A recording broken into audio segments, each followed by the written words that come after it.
Leitura da Bíblia do dia 8 de novembro. O livro do profeta Ezequiel, capítulos 18 e 19, dentro do roteiro de leitura da Bíblia em um ano. Veio a mim a palavra do Senhor, dizendo: Que tendes vós que acerca da terra de Israel proferis este provérbio, dizendo: Os pais comeram uvas verdes, e os dentes dos filhos é que se embotaram. Tão certo como eu vivo, diz o Senhor Deus, jamais direis este provérbio em Israel: Eis que todas as almas são minhas, como a alma do pai, também a alma do filho é minha. A alma que pecar, essa morrerá. Sendo, pois, o homem justo, e fazendo juízo e justiça, não comendo carne sacrificada nos altos, nem levantando os olhos para os ídolos da casa de Israel, nem contaminando a mulher do seu próximo, nem se chegando à mulher na sua menstruação, não oprimindo a ninguém, tornando ao devedor a coisa penhorada, não roubando, dando o seu pão ao faminto e cobrindo ao nu com vestes, não dando o seu dinheiro à usura, não recebendo juros, desviando a sua mão da injustiça e fazendo verdadeiro juízo entre homem e homem, andando nos meus estatutos, guardando os meus juízos e procedendo retamente. O tal justo certamente viverá, diz o Senhor Deus. Se ele gerar um filho ladrão, derramador de sangue, que fizer a seu irmão qualquer destas coisas, e não cumprir todos aqueles deveres, mas antes comer carne sacrificada nos altos, contaminar a mulher de seu próximo, oprimir ao pobre e necessitado, praticar roubos, não tornar o penhor, levantar os olhos para os ídolos, cometer abominação, emprestar com usura e receber juros, porventura viverá, não viverá. Todas estas abominações ele fez e será morto, o seu sangue será sobre ele. Eis que, se ele gerar um filho que veja todos os pecados que seu pai fez, e vendo-os não cometer coisas semelhantes, não comer carne sacrificada nos altos, não levantar os olhos para os ídolos da casa de Israel, e não contaminar a mulher de seu próximo, não oprimir a ninguém, não retiver o penhor, não roubar, der o seu pão ao faminto, cobrir ao nu com vestes, desviar do pobre a mão, não receber usura e juros, fizer os meus juízos e andar nos meus estatutos, o tal não morrerá pela iniquidade de seu pai, certamente viverá. Quanto a seu pai, porque praticou extorsão, roubou os bens do próximo e fez o que não era bom no meio de seu povo, eis que ele morrerá por causa de sua iniquidade. Mas dizeis: por que não leva o filho a iniquidade do pai? Porque o filho fez o que era reto e justo, e guardou todos os meus estatutos e os praticou, por isso certamente viverá. A alma que pecar, essa morrerá. O filho não levará a iniquidade do pai, nem o pai a iniquidade do filho. A justiça do justo ficará sobre ele, e a perversidade do perverso cairá sobre este. Mas se o perverso se converter de todos os pecados que cometeu, e guardar todos os meus estatutos, e fizer o que é reto e justo, certamente viverá, não será morto. De todas as transgressões que cometeu, não haverá lembrança contra ele. Pela justiça que praticou, viverá. Acaso tenho eu prazer na morte do perverso? Diz o Senhor Deus. Não desejo eu antes que ele se converta dos seus caminhos e viva? Mas, desviando-se o justo da sua justiça e cometendo iniquidade, fazendo segundo todas as abominações que faz o perverso, acaso viverá? De todos os atos de justiça que tiver praticado, não se fará memória.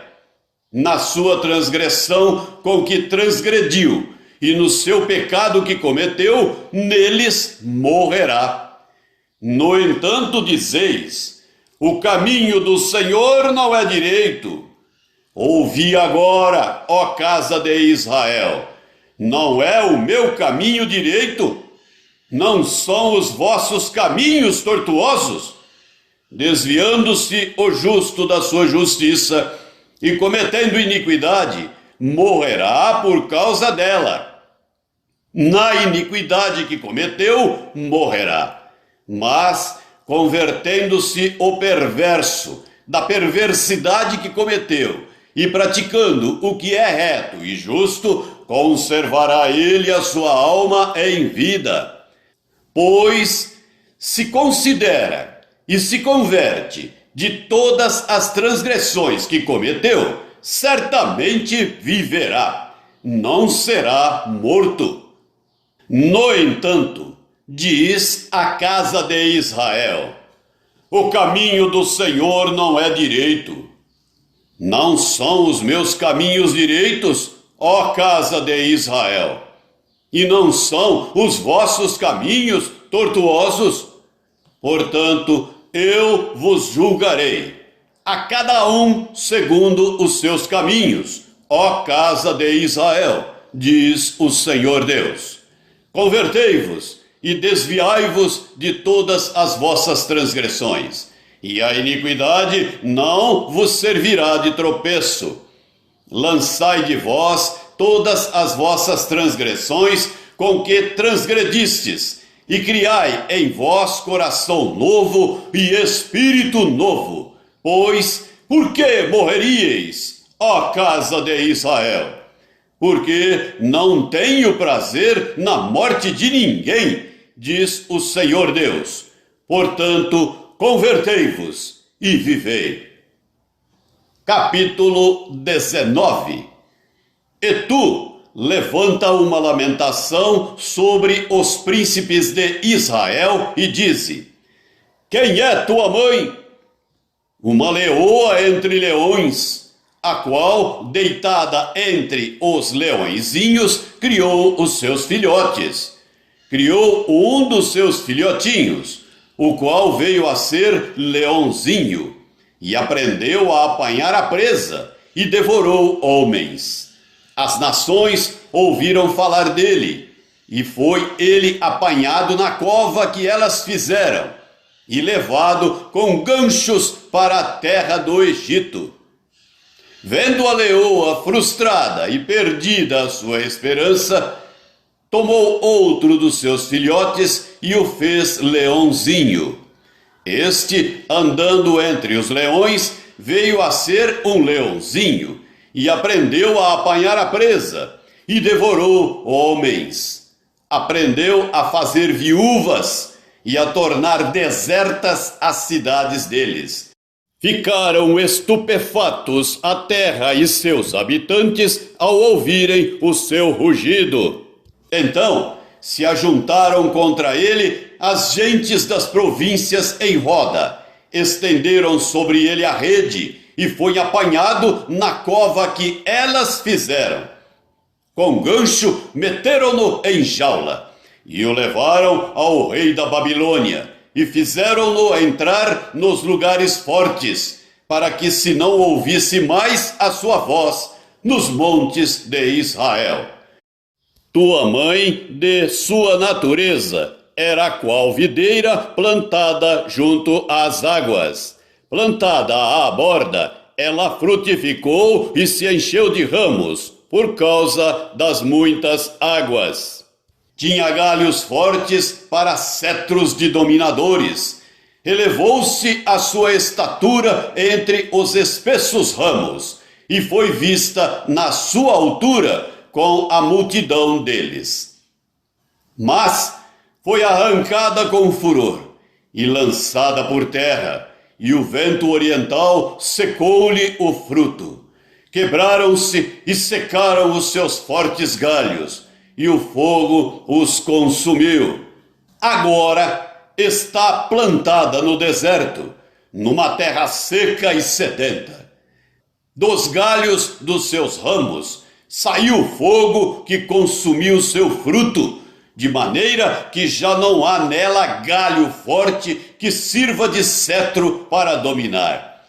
Esta é uma lamentação, e ficará servindo de lamentação. A carta aos Hebreus, capítulo 9, do versículo 1 até o versículo 10. Ora, a primeira aliança também tinha preceitos de serviço sagrado e o seu santuário terrestre. Com efeito, foi preparado o tabernáculo, cuja parte anterior, onde estavam o candeeiro e a mesa e a exposição dos pães, se chama o Santo Lugar. Por trás do segundo véu se encontrava o tabernáculo, que se chama o Santo dos Santos, ao qual pertencia um altar de ouro para o incenso e a arca da aliança, totalmente coberta de ouro, na qual estava uma urna de ouro contendo o maná, o bordão de Arão que floresceu e as tábuas da aliança, e sobre ela os querubins de glória, que com a sua sombra cobriam o propiciatório. Dessas coisas, todavia, não falaremos agora pormenorizadamente. Ora, depois de tudo isto assim preparado, continuamente entram no primeiro tabernáculo os sacerdotes para realizar os serviços sagrados. Mas no segundo, o sumo sacerdote, ele sozinho, uma vez por ano, não sem sangue, que oferece por si e pelos pecados de ignorância do povo, querendo com isto dar a entender o Espírito Santo que ainda o caminho do santo lugar não se manifestou, enquanto o primeiro tabernáculo continua erguido. É isto uma parábola para a época presente, e segundo esta se oferecem tanto dons como sacrifícios, embora estes, no tocante à consciência, sejam ineficazes para aperfeiçoar aquele que presta culto, os quais não passam de ordenanças da carne, baseadas somente em comidas e bebidas, e diversas abluções, impostas até ao tempo oportuno de reforma. Salmo 106, do versículo 32 até o versículo 48. Depois o indignaram nas águas de Meribá, e por causa deles sucedeu mal a Moisés, pois foram rebeldes ao Espírito de Deus, e Moisés falou irrefletidamente. Não exterminaram os povos, como o Senhor lhes ordenara. Antes se mesclaram com as nações e lhes aprenderam as obras. Deram culto a seus ídolos, os quais se lhes converteram em laço, pois imolaram seus filhos e suas filhas aos demônios. E derramaram sangue inocente, o sangue de seus filhos e filhas, que sacrificaram aos ídolos de Canaã, e a terra foi contaminada com sangue. Assim, se contaminaram com as suas obras e se prostituíram nos seus feitos. Acendeu-se por isso a ira do Senhor contra o seu povo, e ele abominou a sua própria herança e os entregou ao poder das nações. Sobre eles dominaram os que os odiavam. Também os oprimiram os seus inimigos, sob cujo poder foram subjugados. Muitas vezes os libertou, mas eles o provocaram com os seus conselhos e por sua iniquidade foram abatidos. Olhou-os, contudo, quando estavam angustiados e lhes ouviu o clamor. Lembrou-se a favor deles de sua aliança e se compadeceu, segundo a multidão de suas misericórdias. Fez também que lograssem compaixão de todos os que os levaram cativos. Salva-nos, Senhor nosso Deus, e congrega-nos de entre as nações, para que demos graças ao teu santo nome e nos gloriemos no teu louvor. Bendito seja o Senhor, Deus de Israel, de eternidade a eternidade. E todo o povo diga: Amém! Aleluia! Provérbios 27, versículo 10. Não abandones o teu amigo, nem o amigo de teu pai, nem entres na casa de teu irmão no dia da tua adversidade. Mais vale o vizinho perto do que o irmão longe.